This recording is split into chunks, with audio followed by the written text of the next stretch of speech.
Respond. Sir ఈయనకు phone చేసి ఏమైనా బొలిసెట్ అన్న చెప్పారా? మేము పార్టీ అఫీషియల్ గా ఇన్ఫర్మేషన్ ఇస్తేనే పోయి ముద్దగడ గారిని కలిసి మా పార్టీలోకి ఇన్వైట్ చేశామని. స్థానికంగా అక్కడ ఉంటారు కాబట్టి ఆయన లోకల్ లీడర్ గా పోయి మాట్లాడడం జరిగింది, ఆహ్వానించడం జరిగింది. అది అక్కడ ఉన్న కాపు పెద్దలు తీసుకున్న నిర్ణయం. దానికి పార్టీకి ఎందుకు ఆపాదించి మాట్లాడుతున్నారు? ముద్రగడ గారు రాకపోతే రావాలని కోరుకున్నాము, రాలేదని చింతించాము అని ఏ రోజు మేము మాట్లాడలేదు సార్. ఏ కుల పెద్ద గురించి మేము మాట్లాడలేదు. చాలా సంఘాలు ఉన్నాయి, కాపు సంఘాలు. అందులో కాపు సంక్షేమ సేన ఒకటే మేము క్లియర్ గా చెప్తున్నాం. అన్ని సంఘాలు కూడా అన్ని పార్టీలకు మద్దతు ఇస్తూ ఉన్నారు. ఇక్కడ కాపుని పెద్దన్న పాత్ర పోషించమని చెప్పగానే ప్రతి ఒక్కరు ముందుకు వచ్చి పవన్ కళ్యాణ్ గారికి మద్దతు ఇస్తుంటే వీళ్ళు కూడా మద్దతు ఇచ్చారు. కానీ చివరాఖరికి వచ్చేసరికి మళ్ళీ ఎందుకు పవన్ కళ్యాణ్ గారి డెసిషన్స్ నచ్చట్లేదు, అది ఇదని వీళ్ళు ఇండివిజువల్ ఒపీనియన్స్ మాట్లాడుతున్నారు. ఒక పార్టీ ఇండివిజువల్ జగన్మోహన్ రెడ్డి గారు కొన్ని రిఫార్మ్స్ తీసుకొని వస్తారు, ఆయన ఇండివిజువల్, ఆయన పార్టీ డెసిషన్స్. వద్దని చెప్పడానికి, నచ్చలేదని చెప్పడానికి మేమెవరము? ఒకవేళ పొలిటికల్ గా అంటే ఇప్పుడు పార్టీ పరంగా ఆయన తీసుకున్న డెసిషన్స్ మీరు అడగకూడదు. ఇప్పుడు మీరు సంక్షేమ పథకాల విషయంలో ఇంకోటో మేము మాట్లాడే రైట్ మాకుంటారు, ఎందుకంటే ప్రజలు నష్టపోతున్నారు. కానీ ఇక్కడ వీళ్ళు ఇచ్చేవన్నీ పార్టీ డెసిషన్స్ కదండి. పార్టీ ఎన్ని సీట్లు తీసుకోవాలి, ఎవరిని తీసుకోవాలి, ఏ ఆస్పిరెంట్ కి సీట్ ఇవ్వాలి, మీరెవరండి చెప్పడానికి? ఇప్పుడు మేము చెప్తున్నాం జగన్మోహన్ రెడ్డి గారికి మా రాజంపేటలో ఈ సీట్ తీసుకోండి, మా తిరుపతిలో ఈ సీట్ వాళ్ళకి ఇవ్వండి వైఎస్ఆర్సీపీ పార్టీలో మేము చెప్తున్నామా మీకు?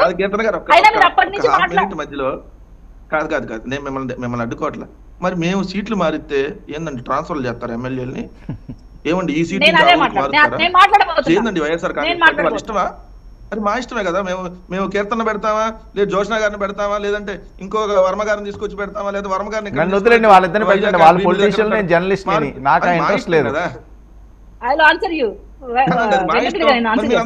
ఎందుకు అడుగుతారంటే సార్ మీరు రైట్ పాయింట్ అడిగారు, నేను అడు చెప్తాను దానికి ఆన్సర్.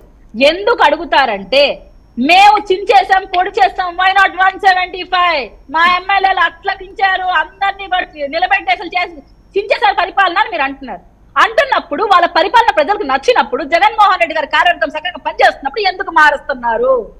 ఎందుకు మార్చాల్సిన అవసరం వస్తా ఉంది? మీరు చెప్పిన మాటలే వై నాట్ 175 మా ఎమ్మెల్యేలు అందరి పనితీరు బాగుంది అన్నప్పుడు మార్పు ఎందుకు వస్తుంది?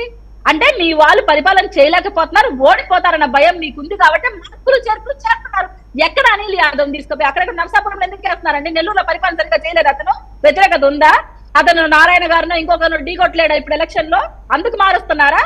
రోజా గారి సీట్ ఇంతవరకు ఎందుకు చెప్పలేకపోతున్నారు? మీ పార్టీ వాళ్ళు రోజా వ్యతిరేకించి కార్యక్రమాలు చేస్తున్నారు నగిరిలో. దీనికి మీ దగ్గర ఆన్సర్ ఏముంది? ఎదుటి పార్టీ మీద వేలు చూపడంలో మీరు పెట్టే కాన్సన్ట్రేషన్ మీ పార్టీ మీద పెడితే ఇంకా బాగుంటుంది. ఇప్పుడు ఓటమి భయంతో జగన్మోహన్ రెడ్డి గారు భయపడాల్సిన అవసరం రాదు. ఓటమి భయంతో జగన్మోహన్ రెడ్డి గారు భయపడాల్సిన అవసరమే రాదు. మీ పరిపాలన చక్కగా ఉంటే ఎన్ని విధాలుగా ప్రజలు చేరువే చేశారు. ప్రజా డబ్బు క్లియర్ చేసి మీరు వాలంటీర్ వ్యవస్థను ఉపయోగిస్తున్నారు. మీరేమో నమ్మకమని పోస్టర్లు వేశారు, బస్సు యాత్రలు చేశారు.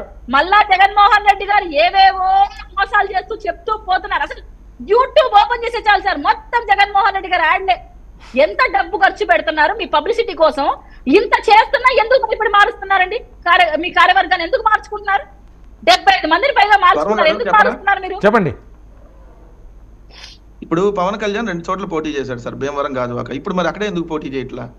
గంటా శ్రీనివాసరావు గారు ఎమ్మెల్యేనే కదా. అంటే ఆయన పనితీరు విశాఖ నార్త్, ఆయన అక్కడ విశాఖపట్నంలో ఒక 4 నియోజకవర్గాలు, ఒక నియోజకవర్గంలో ఎమ్మెల్యే.